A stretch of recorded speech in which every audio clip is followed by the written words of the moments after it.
மீசான் டிவியின் தமிழ் பேசும் உறவுகளை அன்போடு வரவேற்றுக் கொள்கிறோம். இன்றைய பதிவுல மிக மிக முக்கியமான செய்திகள் குறித்து பார்க்கலாம். இன்னைக்கு சிங்கள ஊடகங்கள்ல மிக பெரும் பரபரப்பாக பேசப்பட்ட ஒரு விஷயத்தை வந்து கசப்ப தேரர் அதிரடியாக வெளியிட்ட கருத்து. ஆட்டக்கடிச்சு மாட்டக்கடிச்சு மனுஷனை கடிக்கிற கதை போல அனைத்தையும் விமர்சிக்க பழகி கொண்டவர் அதிரடியாக நீதிபதிகளையும் நீதிமன்றங்களையும் விமர்சிச்சிருக்கிறாரு. அந்த விமர்சனம் என்ன அப்படின்னு பாத்தீங்கன்னா, வடக்கு மற்றும் கிழக்கிலிருந்து திட்டமிட்டு தேரர்கள் மீது பழி சுமத்தி அவர்களை கைது செஞ்சு சிறையில் போட்டு அவர்களை விகாரைகளை விட்டும் வெளியேற்றும் சதி திட்டத்தை வடகிழக்கில் இருக்கின்ற தமிழ் பேசும் போலீசாருடன் இணைந்து தமிழ் பேசும் நீதிபதிகள் இதை செஞ்சிருக்கிறாங்க அப்படின்ற ஒரு அபாண்டமான மிகப்பெரிய ஒரு குற்றச்சாட்டை தான் இப்போது கசப்ப தேரர் வெளியிட்டிருக்கிறாரு. இது இப்போது மிகப்பெரிய ஒரு பேசுபொருளாக மாறி இருக்கு. காரணம், ஞானசார தேரர் நீதிமன்றத்தை அவமதிச்சு தண்டனையும் பெற்றிருக்கிற இந்த சூழல்ல மீண்டும் ஒரு தேரர் அதுக்கு பழக்கப்பட்டாரா அப்படின்ற கேள்விகளும் இவருக்கு எதிரான பல்வேறு விமர்சனங்கள் இப்போது முன்வைக்கப்படுது.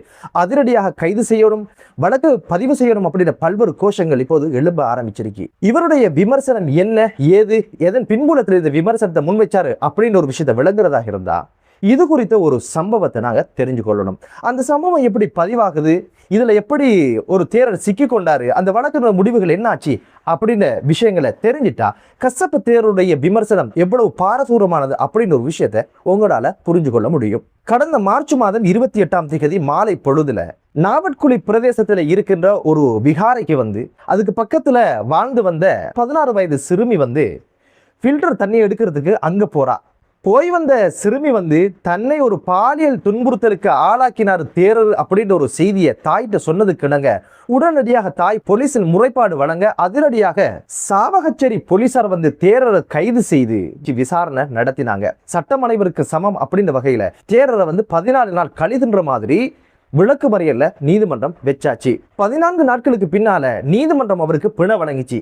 கூடவே பிணை நிபந்தனையாக குறித்த விகாரையில இவர் பொறுப்புதாரியாகவும் கிடையாது, தங்குவதற்காக வந்திருக்கிறாரு, உடனடியாக இந்த விகாரையில இருந்து இவர் வெளியேறணும் அப்படின்ற ஒரு நிபந்தனையின் அடிப்படையில தான் குறித்த தேரரை வந்து பிணையில விடுதலை செஞ்சது நீதிமன்றம். கசப்ப தேரர் இப்ப என்ன பண்றாருன்னு கேட்டீங்கன்னா, இப்போ ஒரு இனவாத ஒரு அரசியலை கையில் எடுத்து தான் திட்டமிட்டு போலியான குற்றச்சாட்டின் கீழ் எந்த தவறும் செய்யாமல் இந்த தேரரை கைது செய்து சிறையில போட்டு பிணையிலும் இப்படியான ஒரு நிபந்தனையை விதித்த பல்வேறு விஷயங்களை விமர்சனம் செய்து இது ஒட்டுமொத்தமாக வடக்கு மற்றும் கிழக்கில் இருந்து தேரர்களை திட்டமிட்டு வெளியேற்றும் செயலாகத்தான் இதற்கு பக்கபலமாக வந்து வடகிழக்கில் இருக்கிற தமிழ் பேசும் போலீசாரும் நீதிமன்றங்களுடைய தமிழ் பேசும் நீதிபதிகளும் சதித்திட்டங்களை செய்யறாங்க என்ற குற்றச்சாட்டை இவர் வச்சிருக்கிறாரு. இந்த கதையின் பின்புலத்தில் தான், இந்த சம்பவத்தின் பின்புலத்தில் தான் இப்போது வந்து நீதிமன்றங்களை மிக மோசமாக விமர்சிக்கின்ற ஒரு இடத்துல கசப்ப தேரர் வந்திருக்கிறாரு. கசப்ப தேரர் இந்த சம்பவத்தை எப்படி விவரிக்கிறார் அப்படின்னு கேட்டீங்கன்னா, குறித்த தினத்தன்று இந்த சிறுமி அரைகுறை ஆடையுடன் பன்சலைக்கு விகாரைக்கு போனாங்க தண்ணி எடுக்க. இதை பார்த்த குறித்த தேரர் வந்து இது போன்ற ஆடையோடு விகாரைக்கெல்லாம் வரக்கூடாது என்று எச்சரிச்சாரு. இந்த ஒரு விஷயத்துல கோபம் கொண்ட சிறுமி வந்து வீட்டுல போய் தேரர் பிடிச்சிட்டாரு அப்படின்ற ஒரு குற்றச்சாட்டை சொல்லி இருக்கிறா. இந்த ஒரு விஷயத்துக்கு பின்னால இது ஒரு அரசியல் ஆக்கணும் அப்படின்னு சொல்லி தமிழரசு கட்சியும் சுமந்திரன் அவர்களுடைய செயலாளராக இருக்கின்ற சைந்தன் போன்றவங்க தான் இதை பூதாகரமாக்கி அரசியலாக்கி போலீஸ் வரைக்கும் கொண்டு போய் கோர்ட்ஸ் வரைக்கும் கொண்டு போய் பிணை எடுக்க முடியாத அளவுக்கு சிறையில தேரரை போட்டாங்க. தேரர் மீது எந்த குற்றமும் கிடையாது, ஒரு சாமானிய மனிதன் எந்த ஒரு அறிவுரையை வழங்குவாரோ அதைத்தான் அவர் செஞ்சிருக்கிறாரு, இவர் மீது எந்த குற்றமும் இல்லை அப்படின்னு ஒரு வாதத்தை அவர் முன்வச்சு இந்த ஒரு சம்பவத்தை இப்படி தெளிவுபடுத்தியிருந்தாரு. இங்க இருக்கிற கேள்வி என்ன அப்படின்னு பாத்தீங்கன்னா, எந்த ஒரு குழந்தையாவது அலங்கோலமான ஆடைகளை கவர்ச்சியான ஆடைகளை விகாரைக்கு போவாங்களா? சரி, அறிவுரையோ எச்சரிக்கையோ ஏதோ வகையில் இது போன்ற ஆடைகளை வராதங்கன்னு சொல்லுகின்ற போது என்ன துன்புறுத்திட்டாரு, பாலியல் ரீதியாக என்னைய துன்புறுத்திட்டார் அப்படின்ற ஒரு குற்றச்சாட்டை எந்த குழந்தையாவது முன்வைக்குமா? முதல்ல பெண் குழந்தைகளை பொறுத்த வகையில இப்படியான விஷயங்கள் நடந்தா கூட வெளியே சொல்லக்கூடாது, மானமே மரியாதை அப்படின்னு சொல்லி அடக்கி வாசிக்கிற இடத்துல சும்மா ஒரு அறிவுரையை ஒரு தேரர் வழங்கினாரு அல்லது எச்சரிச்சாரு என்பதற்காக என் மீது பாலியல் பலாத்காரம் செஞ்சாச்சு, என்ன பாலியல் ரீதியா துன்புறுத்தியாச்சா அப்படின்னு ஒரு குற்றச்சாட்டுக்குள்ள வர்றதுக்கான வாய்ப்பே கிடையாது. என்னதான் இருந்தாலும் கசப்ப தேரர் உண்மை உரைக்கிறவராக இருந்தா ஓரளவு நம்புறதுக்கான வாய்ப்புகள் இருக்கு. ஆனா கசப்ப தேரரே வாயை திறந்த அப்பட்டமான பொய்யை சொல்லுவதும் பல்வேறு குற்றச்சாட்டுக்களை முன்வைக்கிறதும் இனவாத கருத்துக்களை முன்வைக்கிறதுனால இதுல உண்மையிலே எந்த ஒரு யதார்த்தமும் இல்லை என்பதனால இவருடைய கருத்து இப்போது பாரதூரமான கருத்தாக இருந்திருக்கு. உண்மையிலே குற்றமற்றவராக இருந்துட்டாலும் நீதிமன்றம் குற்றமற்றவர் அப்படின்னு சொல்லும் வரைக்கும் அமைதி காப்பதுதான் நீதித்துறையை மதிப்பதற்கான அடையாளம். ஆனா ஒரு வழக்கு நிலுவையில் இருக்கும் பொழுதோ, அந்த வழக்கு ஓடிக்கொண்டிருக்கும் பொழுதோ அப்பட்டமாக இது ஒரு சதி, இதை நீதிபதிகள், தமிழ் பேச நீதிபதிகளும் போலீசாரும் இணைந்துதான் இந்த சதியை செய்யறாங்க, திட்டமிட்டு விகாரங்களை மூட போறாங்க, அங்கிருந்து தேரர்களை வெளியேற்ற போறாங்க அப்படிங்கிற ஒரு விஷயத்தை சொல்றது சட்டத்துறைக்கும் நீதித்துறைக்கும் இப்போது கசப்ப தேரர் சவால் விட்டதாகத்தான் இப்போது பேசப்படுது. மற்றொரு எச்சரிக்கை அரசுக்கு விட்டிருக்கிறாரு.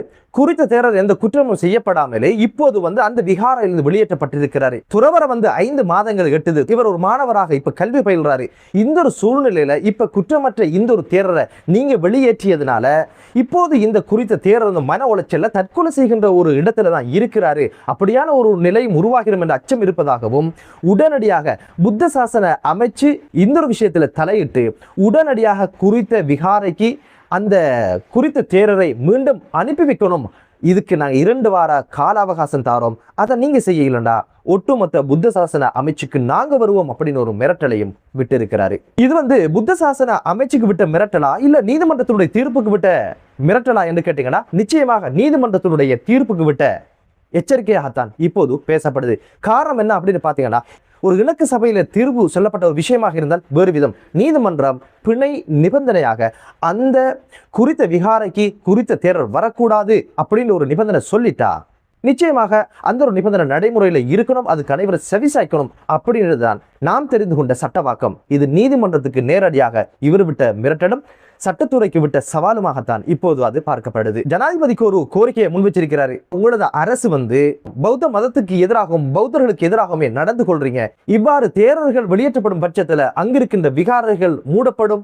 விகாரைகள் மூடப்பட்டால் தமிழர்கள் கனவு கண்ட ஈழ தமிழ் தேசம் உருவாக்கப்படும். அதற்கான ஒரு வேலையை தான் இப்போது ஆரம்பிச்சிருக்கிறாங்க அப்படின்ற பாரதூரமான கருத்துக்களை எல்லாம் சொல்லி இருந்தாரு. ஜனாதிபதி அவங்க நேரடியாக சம்பந்தப்பட்டு இந்த பிரச்சனையை தீர்த்து வைக்கணும், இந்த சதிக்கு முற்றுப்புள்ளி வைக்கணும் அப்படின்ற ஒரு கோரிக்கையும் முன் வச்சிருக்கிறாரு. இவ்வாறு தனது ஊடக மாநாட்டில் பல்வேறு கருத்துக்களையும் இனவாத கருத்துக்களையும் நீதிமன்றமே நீதிபதிகளை இதை மதிக்கணுமே என்ற எந்த ஒரு உணர்வும் இல்லாமலே மிக மோசமான விஷ கருத்துக்களை கக்கிய சம்பவம் இப்போது பெரும் பரபரப்பை ஏற்படுத்தியிருக்கு.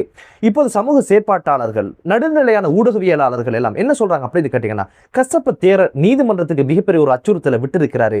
நீதிமன்ற அவமதிப்பு குற்றச்சாட்டுகள் உடனடியாக இவருக்கு வழக்கு தாக்கல் செய்யணும் அப்படின்ற ஒரு கோரிக்கையும் இப்போது வலுக்க ஆரம்பிச்சிருக்கு.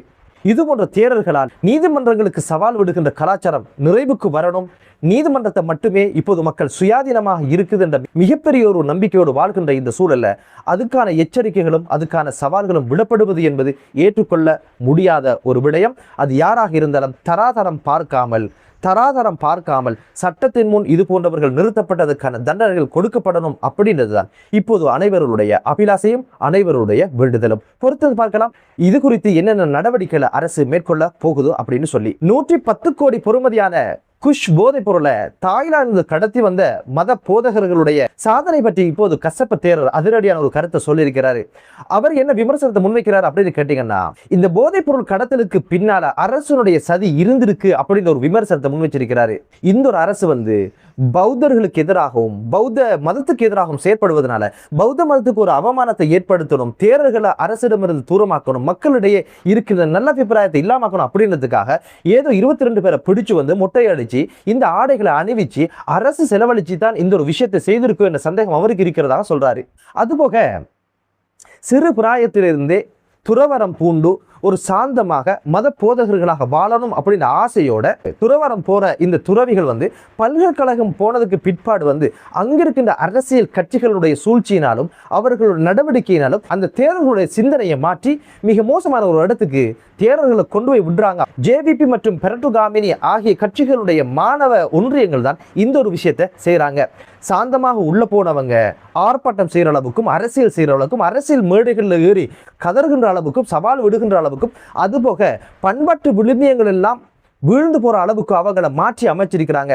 அங்குதான் போதைக்கு அடிமையாகிறாங்க, போதைக்கு பழக்கமாகறாங்க, பல்வேறு துரு நடத்தைகளுக்கு ஆளாகி மிக வன்மம் கொண்டவங்களாக வெளியே வராங்க. குறித்த 22 தேரர்களும் பல்கலைக்கழகங்களை படிக்கிறவங்கன்னு சொல்றாங்க. இவங்களுடைய உந்து சக்தியினாலதான் இப்போது போதைக்கு பழகினவங்க போதைப் பொருட்களை கடத்துற அளவுக்கு துணிவு கொண்டு தாய்லாந்து வரைக்கும் போய் போதைப் பொருட்களை கடத்துகின்ற ஒரு இடத்துக்கு வந்திருக்கிறாங்க. இதுக்கு பின்னால பல்கலைக்கழகத்தில் இருக்கின்ற பெரட்டுகாமினி மற்றும் ஜேவிபியினுடைய மாணவர் ஒன்றியத்தினுடைய செயற்பாடுகள் இருந்திருக்கு அப்படின்னு பல்வேறு விமர்சனங்களை முன் வச்சிருக்காரு.